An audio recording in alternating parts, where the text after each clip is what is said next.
Kalisoliiso wa gavumenti alina obuyinza mu ssemateeka wa Uganda akawaayiro namba 35 n'obulala okuyita omuntu yenna aba aliko okwemulugunya okuva mu kitongole kya gavumenti okubaako byannyonnyola engeri gy'atambuzaamu emirimu gye. Ng'ennaku z'omwezi 25 omwezi ogw'omukaaga omwaka guno, Kalisoliiso wa gavumenti Betty Kamya yawandiikira Cornwell Muleya, munnansi w'eggwanga lya Zambia mu kiseera ekyali akulira ekisawe ky'ennyonyi ky'egwanga Entebbe okujja okunyonnyola akakiiko kano ku mivuyo egyali gyogerebwako engeri gye yali atambuzaamu emirimu gye. Era ng'ebbaluwa eno yagiyisa ku mukutu ogwa Mayiro.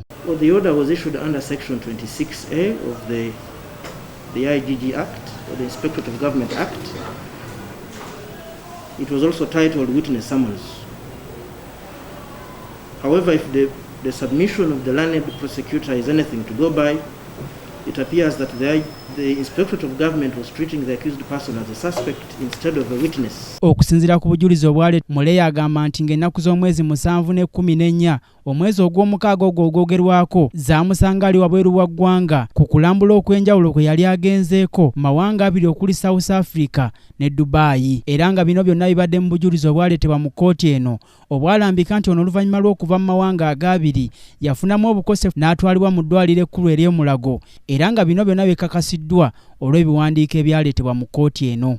The explanations offered by the accused person, which included travel abroad and sickness, were all backed up by documentation.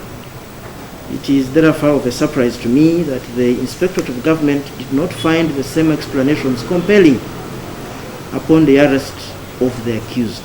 Bw'atyo omulamuzi abadde mitambo gy'omusango guno Asumani Muhumuza wasinze n'ategeeza nga Muleyi bw'atalina musango gwonna era n'amuggyako omusango gubadde gumuvunaanibwa ng'agamba nti Kalisoliiso wa gavumenti yalemererwa okugoberera amakubo amatuufu. Gamba ng'okuyita omuntu ng'amuwandiikidde mu butongole okumutumya ng'ayise mu muntu ow'enjawulo saako ne poliisi. Explain above, I find that the accused's failure to appear as summoned was not total defiance as the learned prosecutor had put it, but it was based on a reasonable excuse.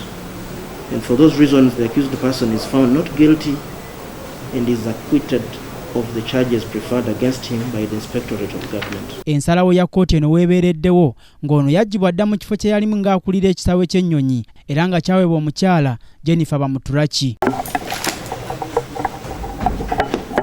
Mu mbeera y'emu omulamuzi ono Asumani Muhumuza alagidde Ssaabapoliisi wa Uganda ne poliisi yonna okuddiza Kano Ky'egwanga emmotoka ye eya namba puleti UAK 773F eyamuggyibwako we baali mu kwekalakaasa mu kibuga Kampala nga bawakanya emiwendo gy'ebintu ebyali birinye mu kiseera ekyo. So having heard the submissions of both parties, I allow the application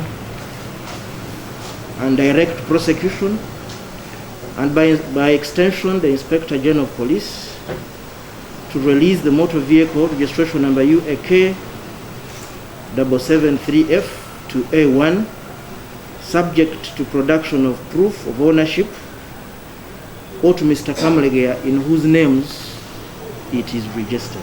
Ensalawo y'omulamuzi eno esinzidde kusaba kwa bannamateeka ba Dr. Kyekisawe nga bakulembeddwa mu Ssaalo ngeri Lukwago kwe baateekayo nga bagamba nti kekiri nti omupoliisi yakwata abantu bano era nga ye yakwata emmotoka yamala dda okuwa obujulizi nga n'olwekyo emmotoka eno tebakyalaba mugaso gw'erina mu musango guno.